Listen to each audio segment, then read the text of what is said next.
Hey, like, to what extent have you thought about this being your last game with Caleb, possibly, and how much have you all talked about the bowl decision? Um, no, I haven't thought about that much. Just kind of in the moment here for the opportunity. We haven't had any specific discussions towards it. I mean, we obviously with the setup of the staff, and we obviously spend a lot of time together, and so yeah, we both I think just stayed hyper focused on trying to do our jobs and be at our best and try to help us win a rivalry game this week. So, honestly, it's just kind of been business as normal this week of trying to get a good plan together against a really good defense and try to be ready to go play. So, yeah, we'll have obviously plenty of time for all those discussions with the way that the schedule laid out. For both, for Caleb and many other players on this team. The One of the advantages for us right now is we're going to have a little bit more time here with the bye week as well. That's a little bit unusual, but can certainly be our advantage. So we'll have all that at the appropriate time. Connor? Morning, Coach. I know you're preparing for UCLA, of course, first and foremost. Can you give any more insight right now into what you're looking for in the team's next defensive coordinator? Yeah, I get the question. I mean, I think there's a lot of depth to that answer. I think the advantage now, being here for almost 2 full years now, is getting a feel for what we have, what we have been able to accomplish, the progress we've made, and then certainly taking a look at the areas where we all got to be better, and finding the right fit in terms of that position. I think there's a lot more clarity now. You come into this job and there's going to be there's a lot of great things about it. There's going to be challenges just like every other job, and you sometimes don't know what all those are until you get boots on the ground and you go through it a little bit. And I think now, having been through it and kind of knowing where we're at, and I definitely have a lot more clarity on it. But yeah, I really want to keep the focus right now on this. I just do. It's an important game. It's a rivalry game. It's really important to our roster, to our seniors. Obviously, it's important to this city, and so I've been trying to do that with my time. And again, knowing that we gotta, not that we're going to drag our feet, but we got a little bit of time after this to work with, and we've got to make that our advantage, and it will be an advantage. So, I mean, the short answer is I have a lot more clarity on it, but right now I want to keep the focus on this weekend. Ryan Karji? Hey, Lincoln. This week, being that you don't have those stakes anymore, what do you hope to learn about the defense and the defensive staff as well, especially with Sean and Brian as co-coordinators? Yeah, I expect us to take a major step forward this weekend.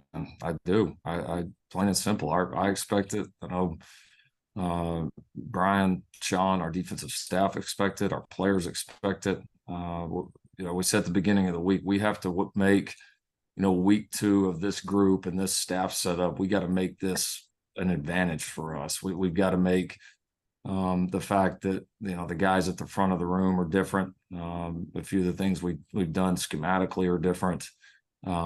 We've changed a few things in terms of how we've practiced. Nothing drastic, but all of that is less new now. And I think that and then being hopeful.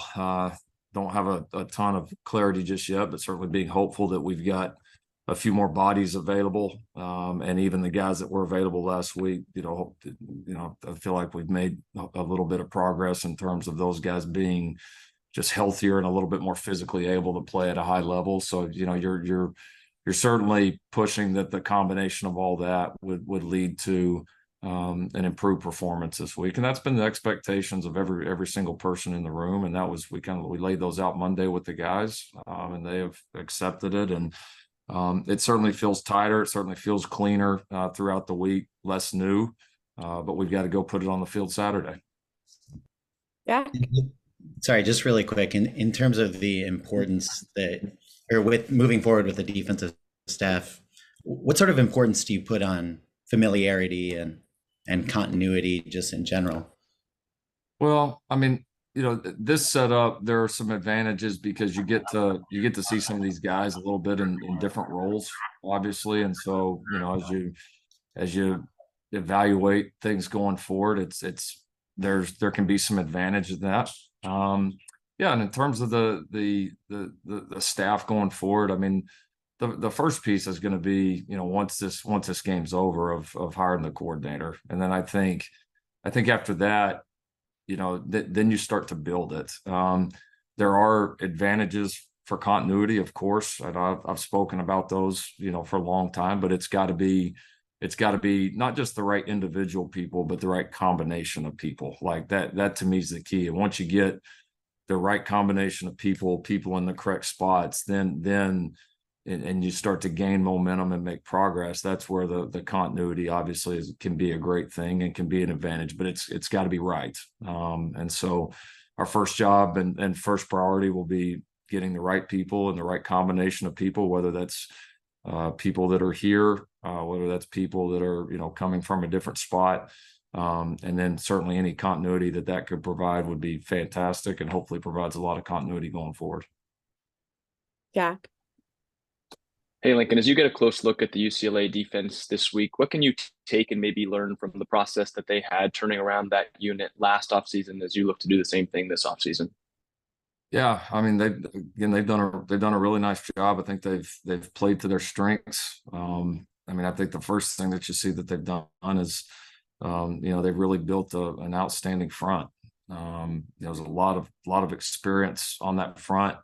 They got that added boost when Latu came, made the decision, obviously, to come back. You get a guy that's going to be a high round draft pick that makes the decision to come back, was already going to be, I think, a good front anyways. And then obviously I think that looked like that was a pretty big boost for him. And then, yeah, guys that played well, they've been smart schematically. Again, looking from the outside in, it looks like they've stayed very healthy. It's been a pretty consistent lineup throughout the year. And so, yeah, it's just come together for them. They've done a good job. I think the answer is you look across college football, and whether it's, UCLA, and there's plenty of other examples, that there's examples of when you can turn things around and grab some momentum, and you get some of the right pieces on board, both from a staff and a player perspective, that you can make really major gains quickly. And it's very possible, and maybe more doable now than ever. And so, yeah, I mean, I think that's the takeaway. There's certainly, small things you could look at, groups of what they've done, and certainly take that into account in terms of your decision making. But it can be done. This game has been and always will be a game of momentum, both in game and even in at times a broader perspective. And so being able to capture that and maintain it, I think, is probably the biggest takeaway, and I think the biggest thing in terms of being excited moving forward, because I feel like we're a few key tweaks away. I think both, coaching wise, personnel wise, all that, I think, from being one of those groups that's going to have an opportunity to gain momentum like the UCLA defense has done this year. Thank you. Mm-hmm. Antonio. Lincoln, with the early signing period a month away, I know you like to add one QB a year. There's no QB in this high school class right now. Should that suggest that you're going to go in the portal for a quarterback this offseason, or how are you going to go about that? A lot of things left to transpire there. I don't know that I'm in a position to say yes, we would go after a portal quarterback, and don't know that I'm in a position to say that we wouldn't either. I mean, there's a lot left to transpire. We've got a guy in our room that's going to have to make a decision if he here at some point if he wants to enter the draft or not. We have a couple of quarterbacks in the room that have developed in our program, but you always know, this day and age, especially at that position, this is you never can assume anything. I mean, there's 10 different combinations of what could happen here. And so I think you're always ready to be able to react to it, and having a plan ready so that when this happens or that happens, you kind of know, what your next step is. So yeah, I mean, there's still, the opportunity to sign somebody in high school. There's an opportunity to go grab a transfer, and there's certainly an opportunity that we may not make any moves and stand pat where we're at. So got to see how it unfolds here over the next several weeks and be ready, because there's a lot of different things that could happen. Thanks. Luca?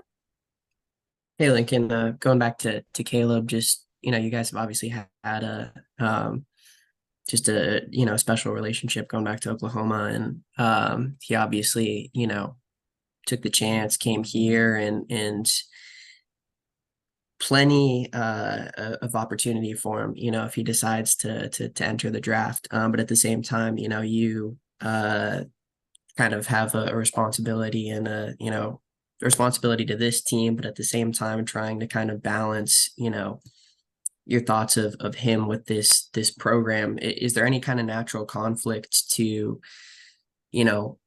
maybe thinking there's opportunity for him at the next level and advising him to do that, while at the same time, thinking it would be great if he came back for a third year at USC?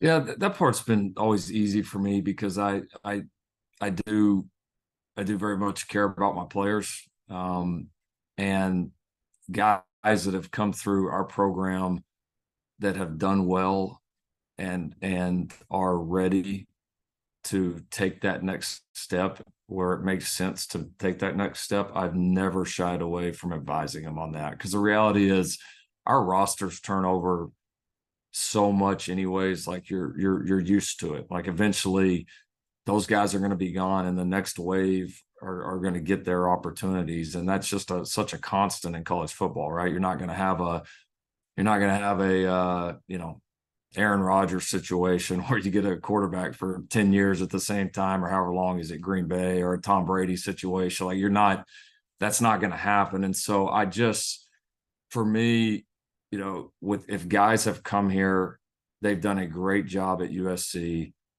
They have positioned themselves to make the jump at a time that makes sense. And if they are what I believe ready, which to me is the number one key to all of this, if they're ready for that, because that is no matter what college you're coming from, that is a major, major step. And you have to be, I think, going in just like mentally ready with a lot of momentum is so key. I have no problem recommending it. But I'm also honest with all of my guys too. And if there's potential red flags or something I see that I think could hold them back, I'm honest about that. I typically don't give recommendations on, like, I think you should stay or I think you should go. Now, if I get pressed on it, I will. More of mine is just educational on, here's the advantages, here's the disadvantages. If you went, this is kind of how I would envision it looking. If you stayed, this is how I would envision it looking. And then you and your family, and anybody else, from an advising standpoint, you guys got to make the call. And so, yeah, I don't have conflict about that with really him or any other player. Those are fun discussions to have, but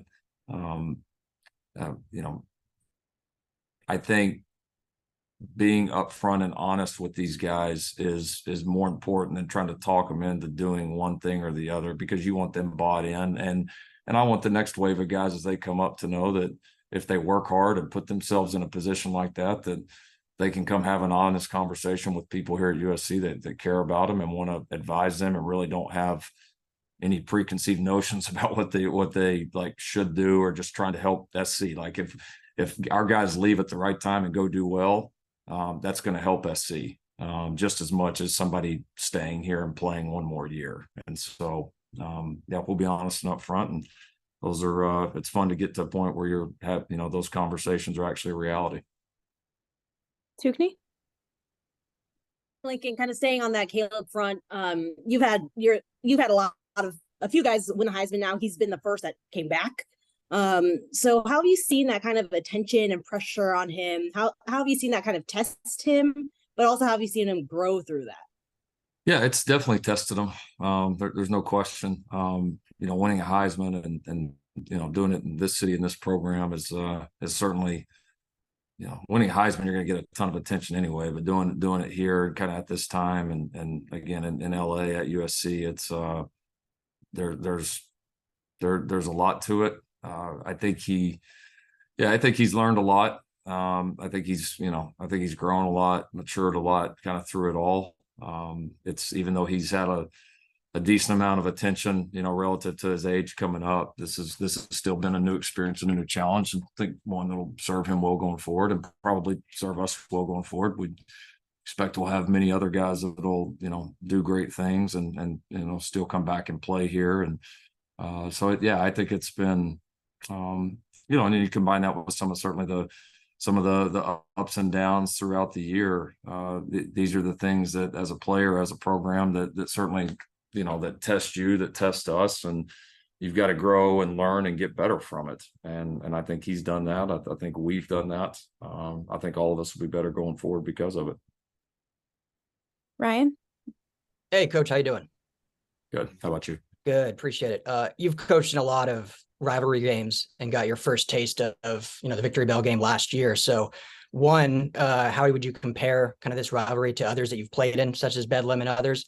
And then two, in this era of transfer portal, do you as a coaching staff do anything to instill the traditions of this rivalry, or do you lean more on, veteran players like Kalen Bullock, Justin Dedich that have played in this game multiple times? First, how's it different? I mean, I think the difference you feel is that they're just, the schools are separated by just a handful of miles. And that to me is the biggest difference. Never really played in a game like that where you're just located, so close to one another. And I've played in a lot of games where the rosters know each other well, but this one maybe even much more, because a lot of these guys, went to high school together or played against each other with so many, obviously so many Southern California kids on each roster. So that part certainly feels different. And then I think, the other thing to me that's different, obviously I haven't had this one at home yet. We'll have it here Saturday, but the fact that it happens in two different iconic venues, to me is also a really, really cool piece of this. So yeah, it's they're all special. This one is very special in its own right. Last year was obviously a lot of fun, and I'm sure this will be a barn burner as well. So I very much appreciate getting to coach in it. Second part of your question was in terms of the roster, educational. Yeah, for sure. We spend time with the guys, some in the off season, and some, as the week gets closer, on just understanding the history of this rivalry, what it's meant to both schools, what it's meant to college football, kind of how it's unique. I don't know that we go too crazy over the top with it, but we want them to have an awareness that, like, this is a special game. Like, this is one that, 20, 30 years down the road, you're going to remember these rivalry games that you played in here at USC. You're going to remember every single game that you played against UCLA. And so don't miss that opportunity. It's one of the great things about coming here, is you get to doing some of these historic things, and we certainly want their awareness there, so they don't miss the moment. Thanks, Coach. Mm-hmm. And we have time for one more. We'll wrap it up with Fredo. Hey, Lincoln, knowing that the season's kind of coming to an end right now, and we're kind of, coming towards the end of the possibility of Caleb Williams, moving on forward, what's been one of the things you've learned from Caleb, on and off the field, and one of your best memories with him? Oh, I've appreciated a lot of things, but I mean, I would say that, up to this point in his career, I appreciate him being pretty fearless in terms of some of the unique opportunities and taking them at a young age, whether it was, taking over at OU, his freshman year. And then obviously, as was referenced earlier, him, coming out here to help us, attempt and I think not attempt, but be successful in jump starting this program. And that takes a lot of guts, right? The easier thing in a lot of ways would probably have been to maybe potentially go a different route. And so I've always appreciated that about him.